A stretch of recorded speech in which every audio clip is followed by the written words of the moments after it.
Standard 4th, Subject Mathematics, Chapter 6, Division, Part 1. Revision. Students, division means doing equal parts. भागाकार म्हणजे समान वाटणी होय. We have already studied division in previous standards. So let us revise and understand more about division. थोडी उजळणी घेऊ आणि भागाकाराची आणखी थोडी माहिती करून घेऊ. Come, let us solve some examples. Example 1. If 20 chocolates are divided equally between 5 children, how many does each child get? अर्थात जर 20 चॉकलेट्स 5 मुलांना समान वाटली तर प्रत्येकाला किती चॉकलेट्स मिळतील? Students, there are 20 chocolates. The number of children is 5. इथे चॉकलेटची संख्या 20 आहे आणि मुलांची संख्या 5 आहे. Now let's give equal chocolate to each of them. म्हणजेच प्रत्येकाला समान चॉकलेट देऊया. Look, each of the 5 children received 4 chocolates and there are no chocolates left. 5 मुलांना प्रत्येकी 4 चॉकलेट्स मिळाली आणि शिल्लक काहीच राहिले नाही.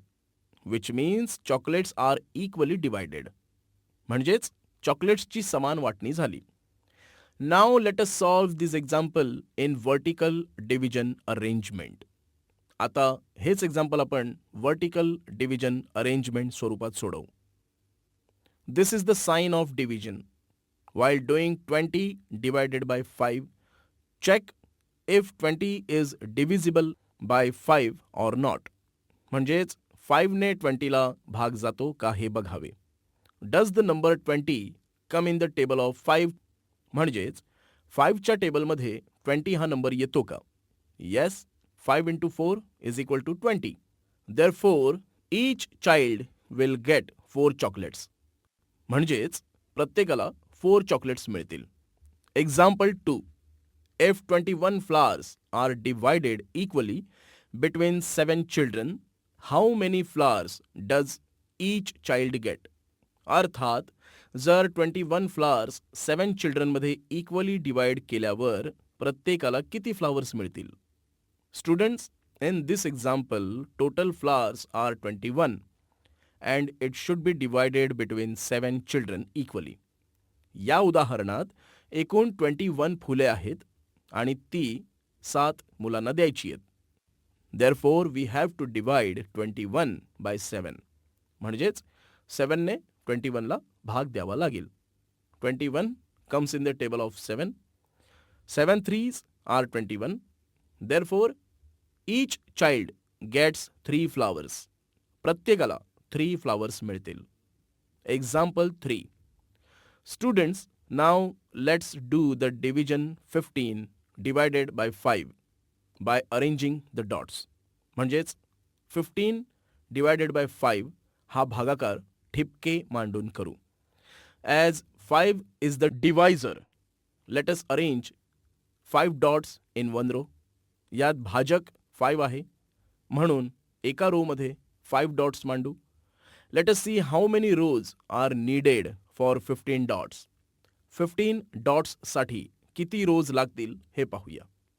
First row, second row, third row. Look here. 3 rows of 15 dots are formed. 15 dots चे 3 rows तयार झाले आहेत. Therefore, 15 divided by 5 is equal to answer is 3. 15 ने 5 ला भागले असता 3 उत्तर येते. Means 15 divided by 5 is equal to 3. Example 4. 8 divided by 2. Here 2 is the divisor. इथे divisor 2 आहे. So let's arrange 2 dots in 1 row and see how many rows of dots are formed. म्हणून एका रो मध्ये 2 डॉट्स मांडू आणि डॉट्सच्या किती रोज तयार होतात ते पाहू. First row, second row, third row and fourth row. 4 rows of 2 dots are formed. 2 dots च्या 4 rows तयार झाल्या.